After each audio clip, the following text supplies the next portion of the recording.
Divas, guerreiras, notáveis. Divas, guerreiras e notáveis está no ar. Estamos vendo aqui a vida de mulheres atrizes de uma história de gênero masculino primordial. Mas nós estamos dando destaque a elas que fizeram a diferença. Aqui no Brasil, nós já vimos a influência de Dona Maria I, rainha de Portugal, e agora vamos ver Maria Leopoldina da Áustria. Maria Leopoldina não se chamava Maria, se chamava só Leopoldina e vários outros nomes, inúmeros nomes, como era o costume da época. Ela era princesa da Áustria. Casou-se com Dom Pedro, que mais tarde foi Dom Pedro I, teve 7 filhos e entre eles o Dom Pedro II, que foi o seu filho. A Maria Leopoldina casou-se com Dom Pedro de Alcântara lá em 1817, em Viena. Casou-se por procuração. Alguém representou o Dom Pedro. E mais tarde, uma comitiva de muitas pessoas acompanharam a consorte para sua lua de mel, vindo ao Brasil. Chegou aqui no Brasil e espantou as pessoas que esperavam uma bela de uma princesa, formosa, linda. E ela tinha realmente traços muito bonitos de rosto, mas era obesa e decepcionou um pouco as pessoas que aqui a esperavam. Mas ela era inteligente, ela era caçadora, tanto é que eles foram em lua de mel fazer uma grande caçada no interior do Brasil. E foi morar na Quinta da Boa Vista. Quando os rumores políticos muito sérios estavam ameaçando o Brasil, a corte tinha ido embora, deixando somente o Dom Pedro aqui, e quando queriam que ele voltasse para lá, em 9 de janeiro, o tal do dia do fico, ele resolveu ficar, no Brasil, e a Dona Leopoldina, sua esposa já, resolveu ajudá-lo. Ela era muito inteligente, ela era bióloga e mineróloga. Gostava muito de estudar as plantas e as pedras do Brasil. E ele esteve com uma grande problemática e foi viajar para resolver esses problemas. A corte voltou para Portugal em 25 de abril de 1821 e deixou no Brasil, como regente do país, o príncipe Dom Pedro, com amplos poderes. E, é claro, tinha um contrabalanço que era um conselho de regência, e que foi o José Bonifácio de Andrade Silva que ficou para ajudá-lo.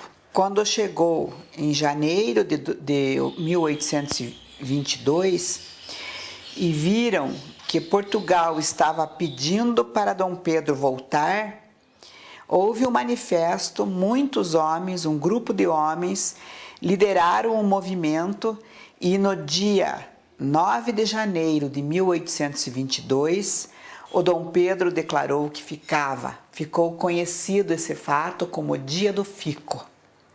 Ele ficou para governar o Brasil. E as tropas portuguesas, então, em fevereiro, deixaram o Rio e representaram ali a dissolução dos laços entre o Brasil e a metrópole. O príncipe foi triunfalmente recebido nas Minas Gerais. E quando o marido da princesa Leopoldina viajou a São Paulo em agosto de 1822 para apaziguar a política que estava efervescente, a Dona Leopoldina exerceu a regência. Ele passou para ela a regência e o poder no dia 13 de agosto de 1822, nomeando-a chefe do Conselho de Estado e princesa regente interina do Brasil, com poderes legais para governar o país durante a sua ausência, e partiu para apaziguar São Paulo.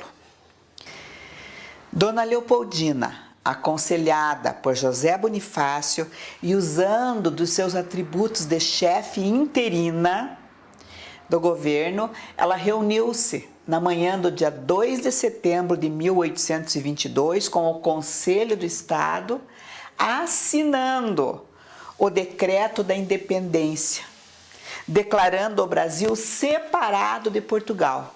Ela fez isso, veja que corajosa, ela fez isso com a ausência do marido e mandou um emissário, levando uma carta dela e do José Bonifácio, contando todos os fatos e dizendo para ele que exigia a independência do Brasil de Portugal.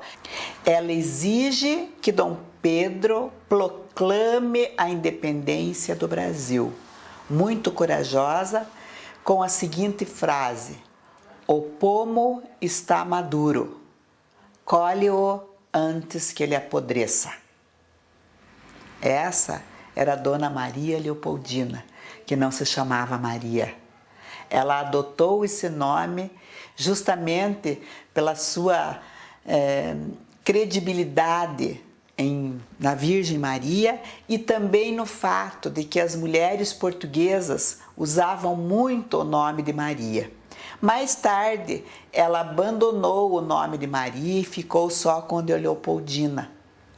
E, infelizmente, morreu muito indisposta, com um problema muito sério, que se chamava Marquesa dos Santos, a amante de Dom Pedro I. Dizem as más línguas ou as boas línguas que o Dom Pedro queria fazer com que a sua imagem ficasse muito bonita e queria desmentir esse fato de que ele tinha uma amante que era a Marquesa de Santos. Então, ele exigiu que ela fosse numa cerimônia do lava-pés junto com a Marquesa dos Santos, as duas juntas e ele, para que isso ficasse esquecido pelo povo, achando que elas eram amigas. Ela se recusou a fazer isso e ele xingou, gritou e deu um chute na Dona Maria Leopoldina, que caiu prostrada, doente, porque ela estava grávida do 8º filho. Logo após, ela escreveu uma carta muito bonita para sua irmã lá na Áustria e faleceu junto com o filho no ventre. Está enterrada lá em São Paulo e foi uma grande mulher, uma lutadora que levou o Brasil à independência de Portugal. Dona Maria Leopoldina da Áustria é essa mulher guerreira, diva e notável. Até a próxima. Divas, guerreiras, notáveis.